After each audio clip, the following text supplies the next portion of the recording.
Imagine a regulator ordering Google or OpenAI to delete their latest AI model from every server in Europe, or demanding the complete technical blueprints of a system powering millions of applications. Today, August 2nd, 2026, marks a pivotal moment in the regulation of artificial intelligence as the European Union's AI office officially gained the power to investigate and enforce obligations on providers of general-purpose AI models.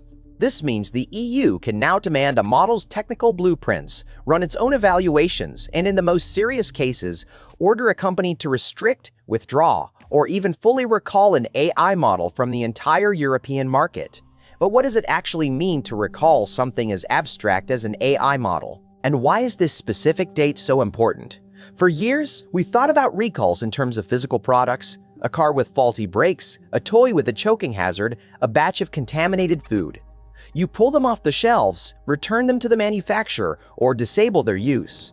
This is a clear, tangible process. But an AI model isn't a physical object. It's code, data, and a complex set of weights and parameters that live on servers and can be accessed globally. Yet, the EU AI Act now gives the European Commission the power to treat these invisible systems with the same level of regulatory scrutiny as a defective car. I dug through the Act's details to understand this unprecedented move, and it comes down to three core mechanisms: transparency, evaluation, and the dramatic redefinition of what on the market means for software. The European Union has been building this system for a while. The EU AI Act itself entered into force on August 24, 2024, but its provisions have been rolling out in phases. The crucial part for today's development is tied to what the Act calls General-Purpose AI or GPAI models.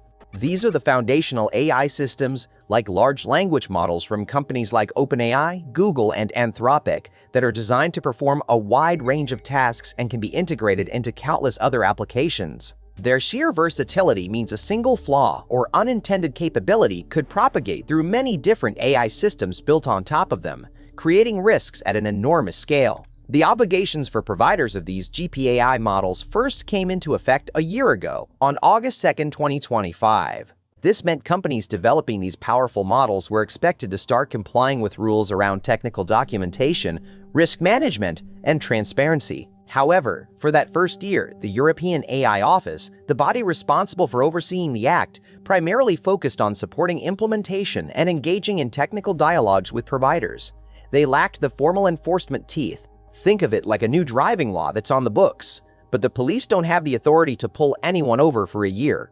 Today, August 2, 2026, is when those enforcement powers fully activate. This means the EU AI Office can now actively investigate, demand corrective measures, and impose significant fines for non-compliance, up to the higher of 15 million euros or 3% of a provider's worldwide annual turnover. So, what exactly can the EU AI Office do now that its powers are active?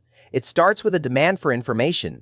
Under Article 91 of the Act, the Commission can request providers of GPAI models to hand over their technical documentation and any other information needed to assess compliance. This isn't just a casual request. It's a formal power that comes with the threat of fines for incorrect, incomplete, or misleading submissions.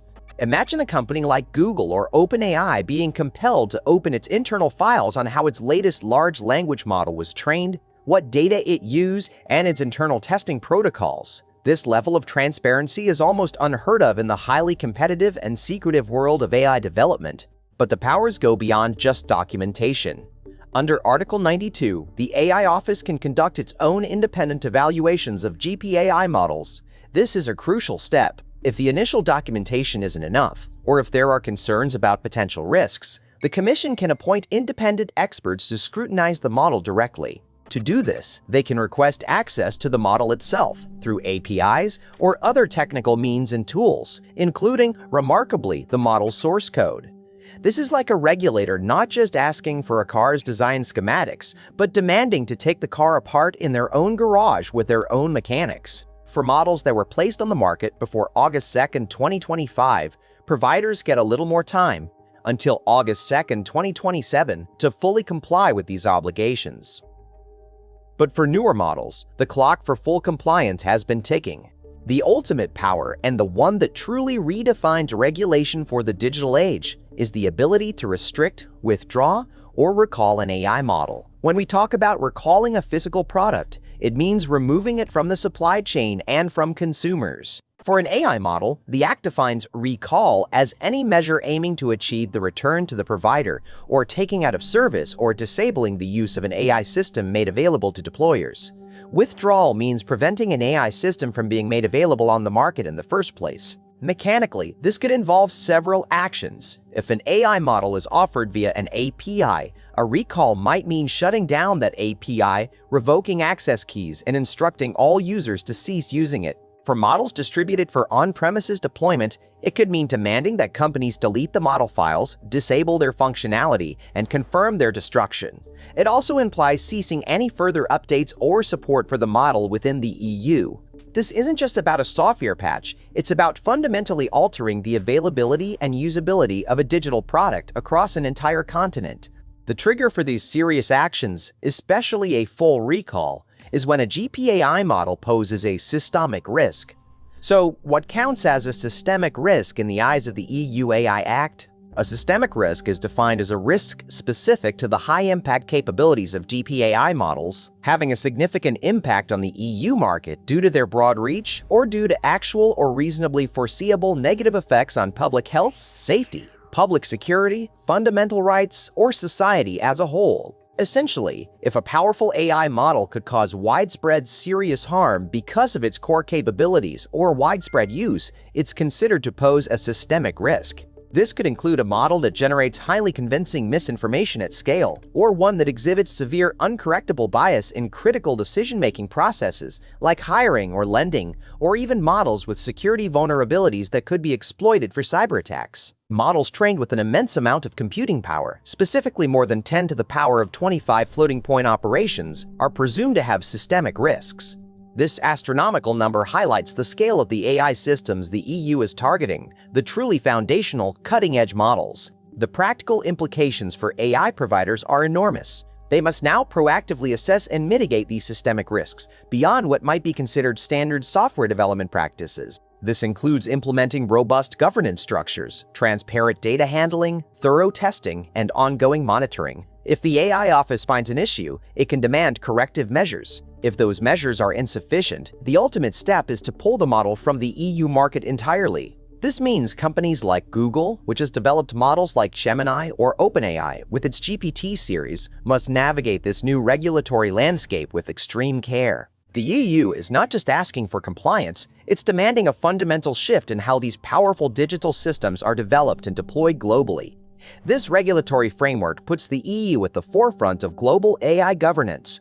No other major economy has yet implemented such sweeping powers over general-purpose AI models.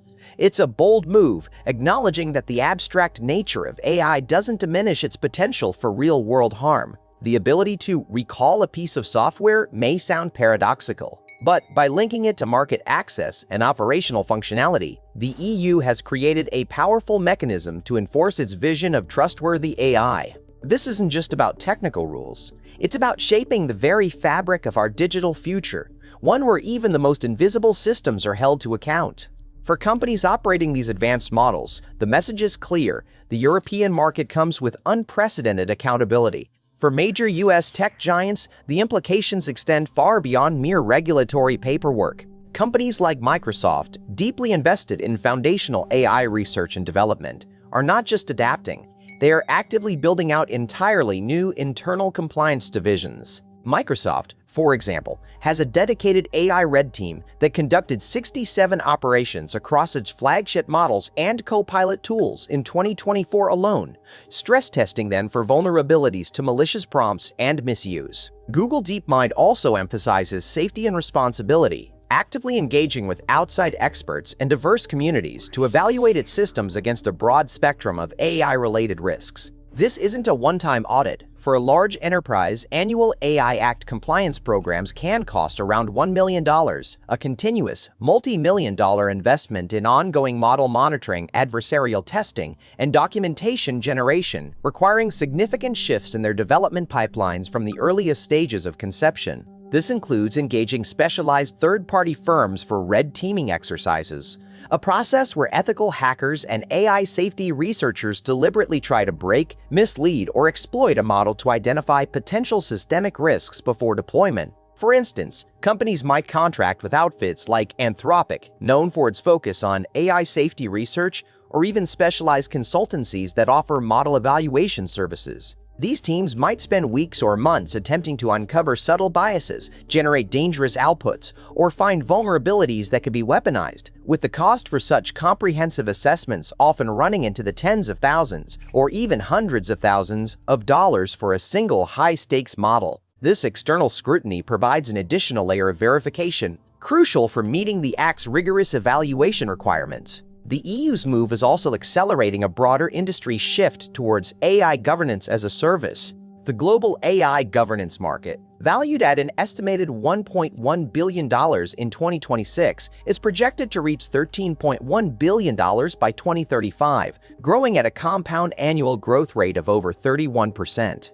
Firms are emerging to help navigate the labyrinthine requirements, offering automated tools for risk assessments, compliance reporting, and even creating synthetic data to test for fairness and robustness. This burgeoning ecosystem, while initially driven by EU mandates, will inevitably set global best practices. American companies, whether they directly operate in Europe or not, will find themselves adopting many of these stringent safety and transparency measures to remain competitive and maintain trust in an increasingly regulated AI landscape. Ultimately, this means a multi-billion-dollar AI model, built by some of the most powerful companies on Earth, could be deemed too risky and entirely removed from the European market. Subscribe to Loopback, and the next video is waiting for you on screen right now.